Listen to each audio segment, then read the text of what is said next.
মিরাক্কেল করলো team India. পঞ্চম দিনেই জিতলো অস্ট্রেলিয়ার বিরুদ্ধে 100% ড্র হয়ে যাওয়া এই তৃতীয় টেস্ট ম্যাচ। আর এই ম্যাচ জিতে টিম ইন্ডিয়া অস্ট্রেলিয়ার মাটিতে রচনা করলো একটা নতুন ইতিহাসের। আপনারা যদি দেখতে চান যে টিম ইন্ডিয়া কিভাবে জিতলো 100% ড্র হয়ে যাওয়া এই তৃতীয় টেস্ট ম্যাচ, তাহলে বন্ধুরা ভিডিওটি লাইক করে চ্যানেলটাকে সাবস্ক্রাইব করে রাখুন। বন্ধুরা, খেলা হয়ে গেল ভারত এবং অস্ট্রেলিয়ার মধ্যে তৃতীয় টেস্ট ম্যাচ ব্রিসবেনের মাঠে।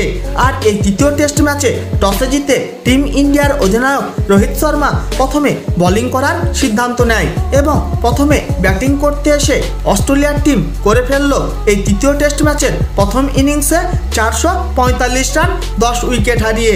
অস্ট্রেলিয়ার হয়ে ট্রাভিস হেড প্রথম ইনিংসে খেলে ফেলল 160 বলে 152 রানের ইনিংস। আর সেখানে স্টিভ স্মিথ খেলে ফেলল 190 বলে 101 রানের ইনিংস। এছাড়াও অ্যালেক্স ক্যারিও খেলে ফেলল 88 বলে 70 রানের ইনিংস। টিম ইন্ডিয়ার হয়ে জসপ্রীত বুমরাহ তুলে নেয় প্রথম ইনিংসে সব থেকে বেশি 6 উইকেট 76 রান দিয়ে। তার জবাবে প্রথম ইনিংসে এই রান তাড়া করতে এসে টিম ইন্ডিয়া ব্যাটাররা আত্মসমর্পণ করে ফেলল এবং প্রথম ইনিংসে 260 রানের মধ্যে গুটিয়ে দিল টিম ইন্ডিয়ার পুরো টিমকে অস্ট্রেলিয়ার বোলাররা।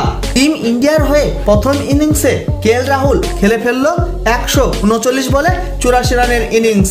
আর সেখানে রবীন্দ্র জাদেজাও খেলে ফেলল 123 বলে 77 রানের ইনিংস। এছাড়াও আকাশদীপ খেলে ফেলল মূল্যবান 44 বলে 31 রানের ইনিংস।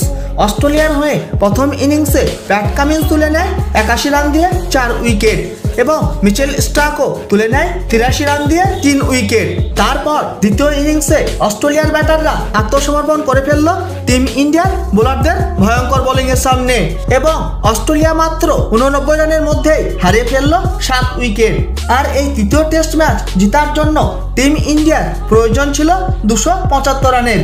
কিন্তু বন্ধুরা, পঞ্চম দিনের শেষে টিম ইন্ডিয়া 2.1 ওভারে সংগ্রহ করতে পেরেছিল মাত্র 8 রান।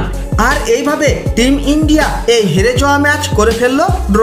আর এইটা বন্ধুরা জেতার থেকেও কম কিছু নয়।